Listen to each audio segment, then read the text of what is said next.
Polda Metro Jaya mempersilahkan kubu Roy Suryo CS mengajukan pra-peradilan bila keberatan atas penetapan status tersangka kliennya. Akankah kubu Roy menerima tantangan polisi? Kita bahas bersama kuasa hukum Roy Suryo, Bung Refli Harun, lalu ada kuasa hukum Joko Widodo, Bung Rifai Kussumanegara, dan penasihat ahli Kapolri, Arianto Sutadi. Bapak-bapak, selamat petang semua. Selamat petang. Saya ingin ke Bung Refli dulu. Bung Refli, bahwa Kamis lalu pihak Anda ini mengkritik soal penetapan tersangka klien-klien Anda. Apa dasarnya? Mengapa kubu Anda mengkritisi hal ini? Saya klarifikasi dulu ya. Jadi ada dua klaster. Ya. Klaster 1 itu terdiri dari Kurnia Tri Royani, kemudian Rizal Fadila, Rustam Effendi, Egy Sujana, dan Damai Hari Lubis. Itu klaster 1 yang belum diperiksa sebagai tersangka. Ya. Klaster 2 itu RRT. Roy Suryo, Rismon Sianipar, dan Fauzia Tiasum atau Dr. Tifa. Oke.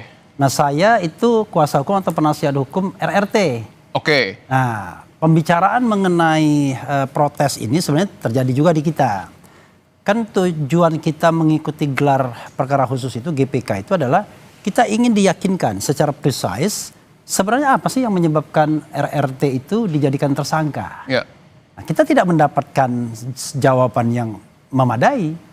Karena yang disampaikan kepada kita itu hanya angka-angka saja, bahwa kami sudah memeriksa sekian 22 ahli, kemudian ada surat, 700-an surat dan lain sebagainya.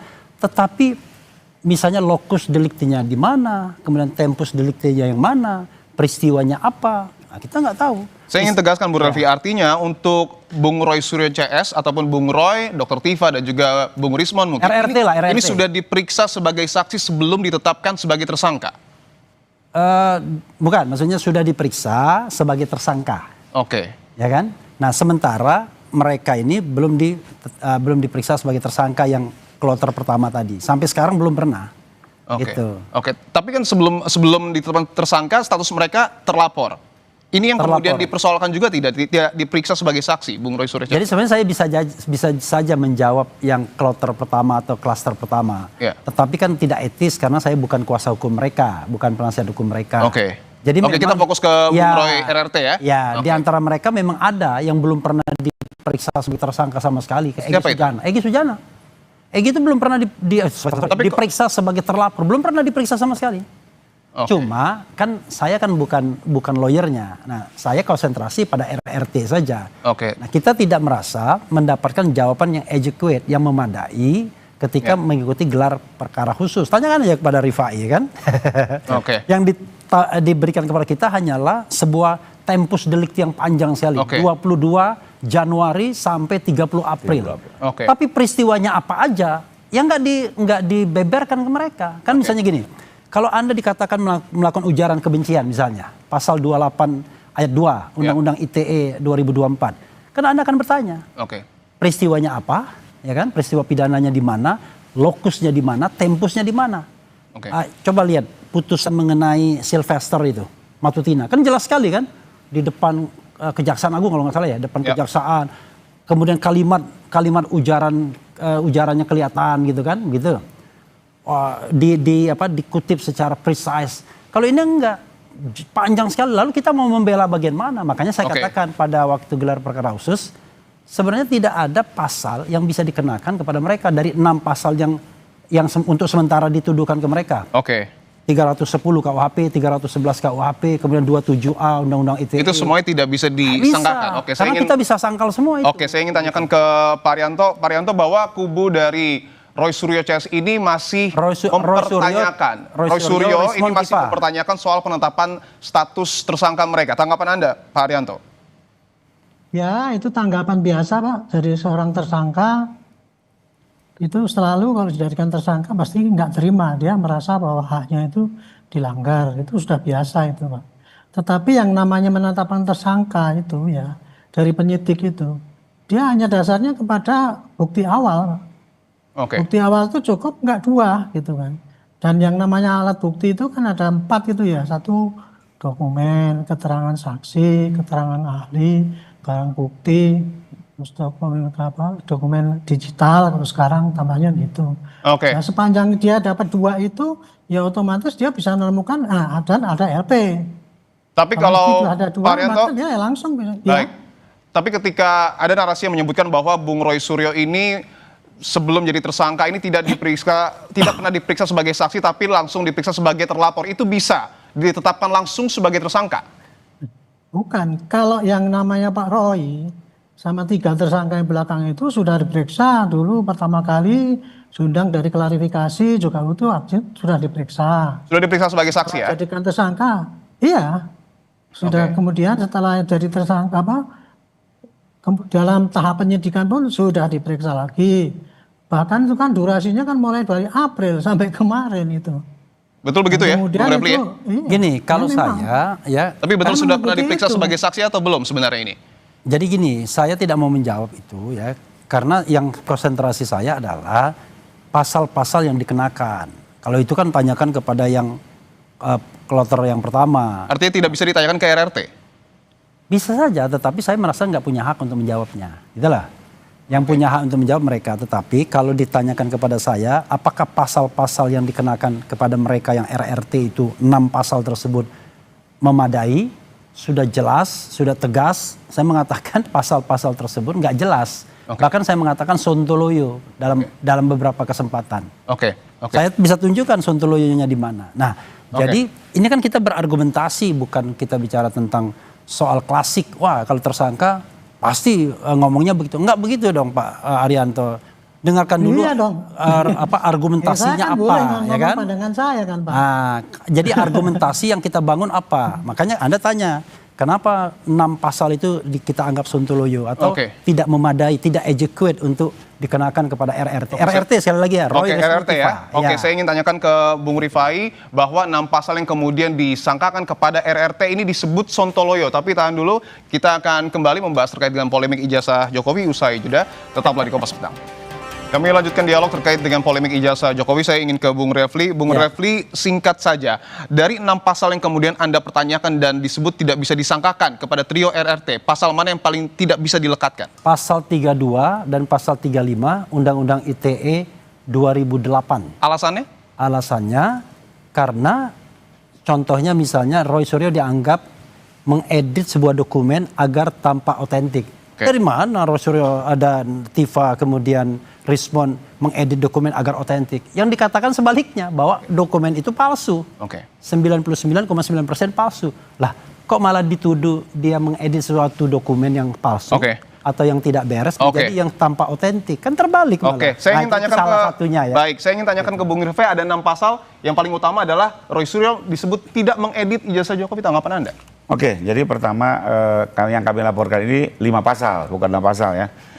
Yaitu 310, 311, 27A, 32 dan 35. Sementara 310 dan 311 itu sebenarnya rujukannya ke 27A. Karena di 27A lah 2 pasal itu masuk karena ini spesifik dilakukan di sosial media ya.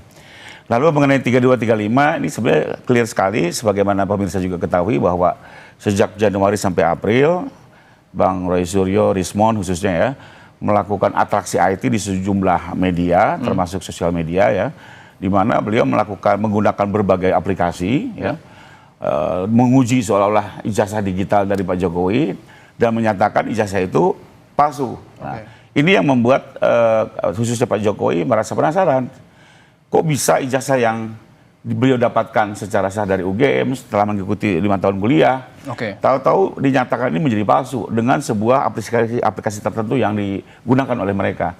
Sehingga ini ingin didalami, kok bisa kemajuan teknologi mengubah sesuatu asli menjadi palsu. Ya, karena itu kita minta pihak penyidik untuk mendalami. Kembali lagi, ini kan persangkaan pelaporan di awal, bahwasanya dalam penyidikan tidak terbukti di drop, kami juga tidak keberatan. Tapi nyatanya sampai dengan kemarin terakhir penetapan tersangka, pasal ini hidup.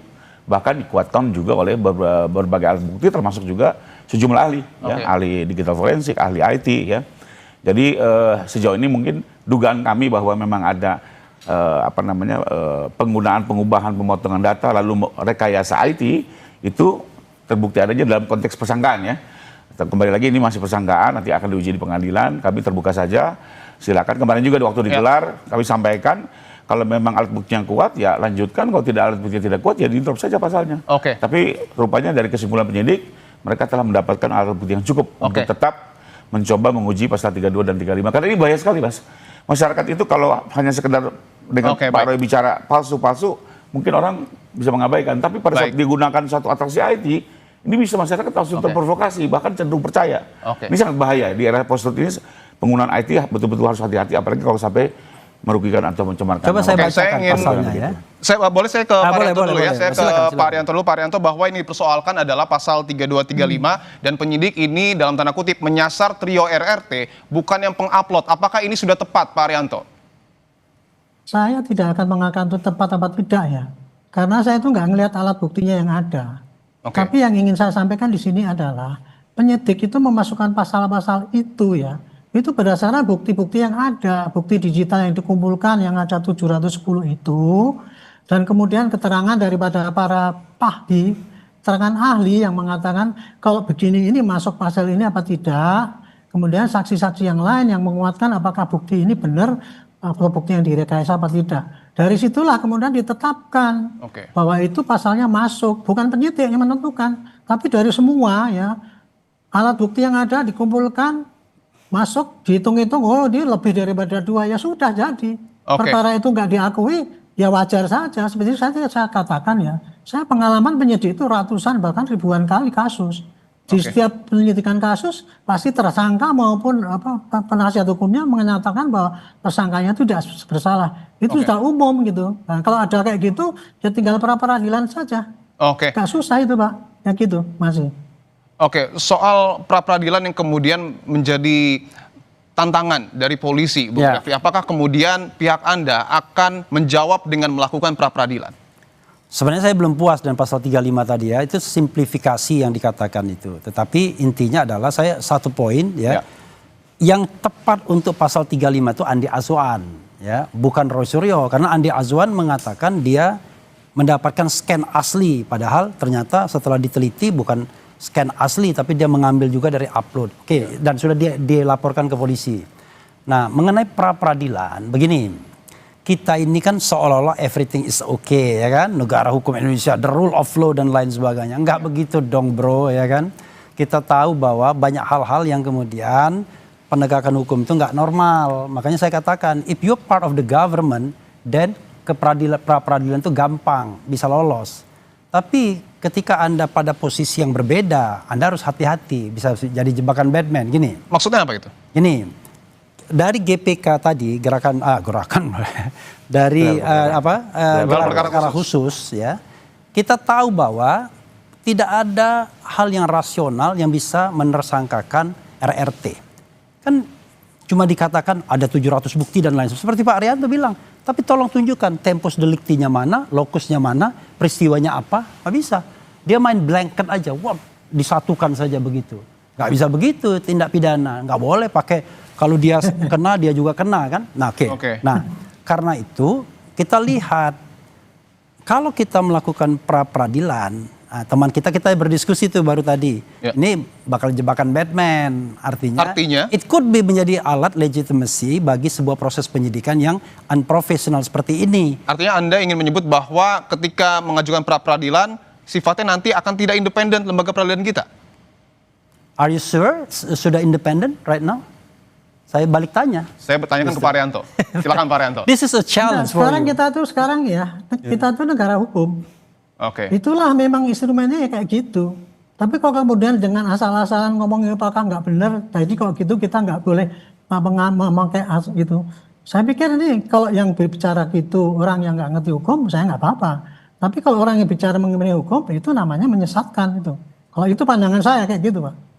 Jadi negara hukum kita itu ya di dalam proses penyidikan itu kalau ada terjadi keberatan, curiga bahwa itu alat buktinya itu dimanipulasi dan sebagainya. Satu-satunya jalan ya dia mengadu pada hakim bahwa ini nggak diperlakukan sebagai adil. Itu satu-satunya jalan. Pak Arianto, kalau negara kita udah benar, tidak ada muncul yang namanya reformasi Polri yang saat ini sedang bekerja, ya. Kalau benar, karena banyak yang tidak benar, makanya kan satu-satu kita lihat, kita sisir.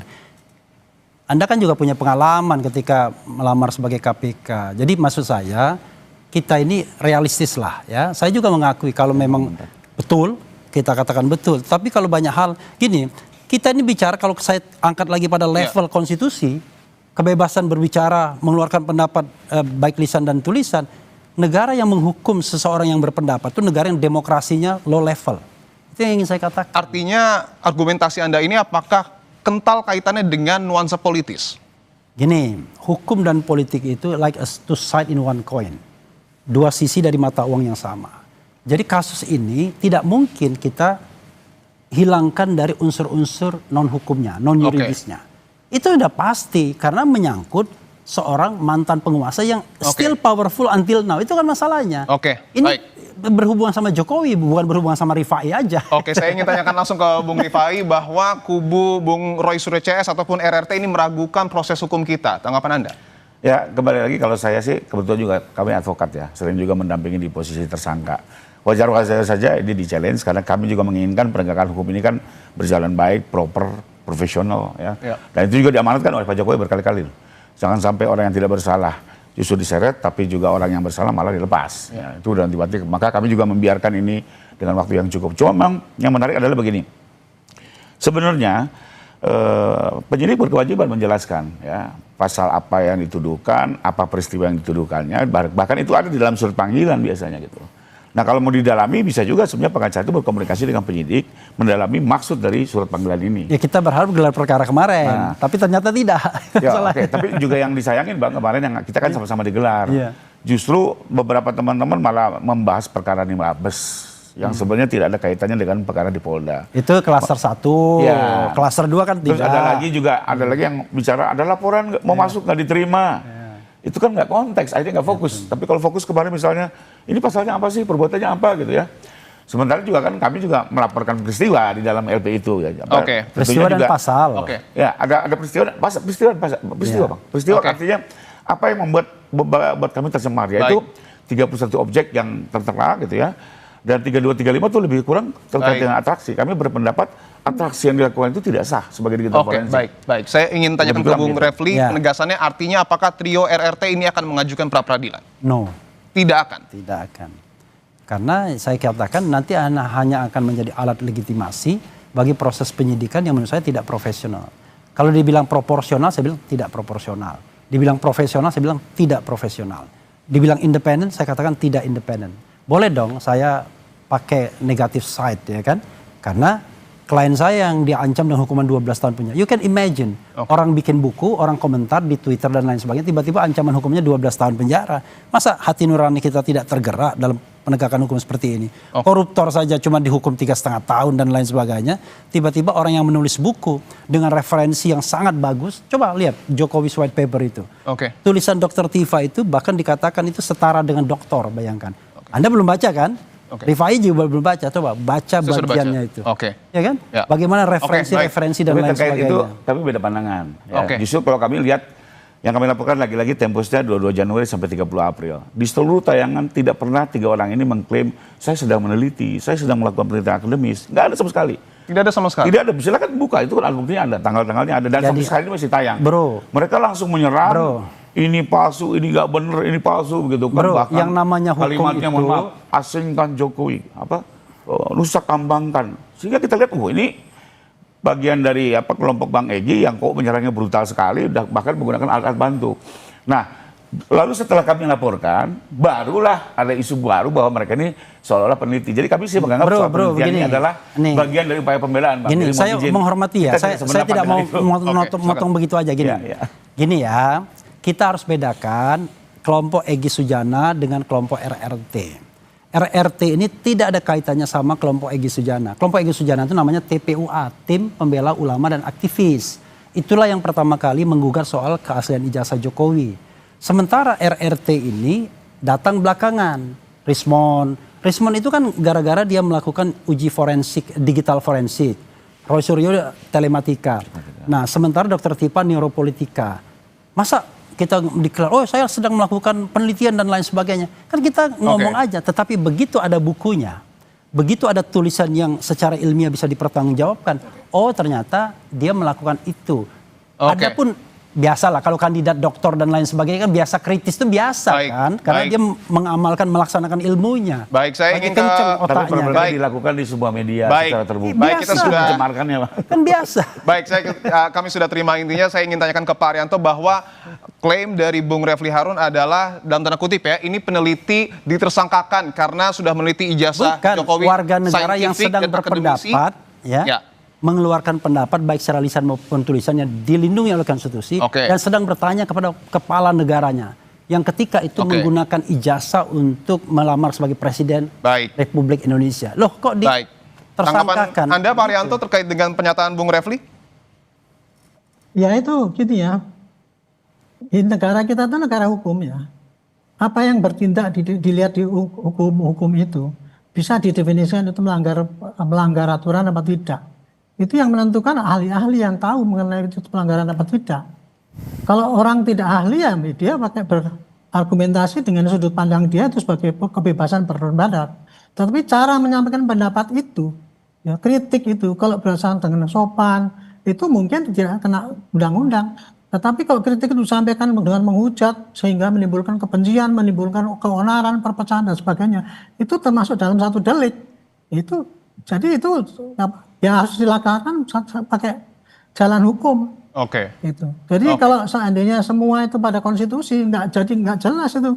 Memang konstitusi kan memberikan kebebasan berpendapat, tapi caranya ada. Caranya itu dengan cara harus mempertimbangkan kepentingan bangsa, kerukunan bangsa, tidak seenaknya sendiri. Kalau semua itu dibiarkan seenaknya sendiri kan rusak negara ini gitu. Dan negara itu rusaknya itu bukan karena kita aparatnya yang nggak benar, tapi termasuk para ahli yang ngarang-ngarang juga itu tadi yang bikin negara ini kacau. Pak Arianto ini tidak ahli konstitusi, yang ahli konstitusi itu saya, ya. Iya, Anda nggak ahli, tapi nggak ahli pidana kan? Baik, Bapak-Bapak, kami sudah dapat poinnya. Dan itu penerangannya menyesatkan, itu yang saya tidak bisa terima. Baik, terima kasih Pak Arianto, Bung Refli, Bung Rifai. Bukan tupoksinya Nasir Kapolri begitu. Baik, kami sudah dapat poinnya. Terima kasih Bung Refli, Bung Rifai, dan Pak Arianto telah bergabung di Kompas Petang. Kita tunggu proses hukum selanjutnya terkait dengan polemik ijazah Jokowi.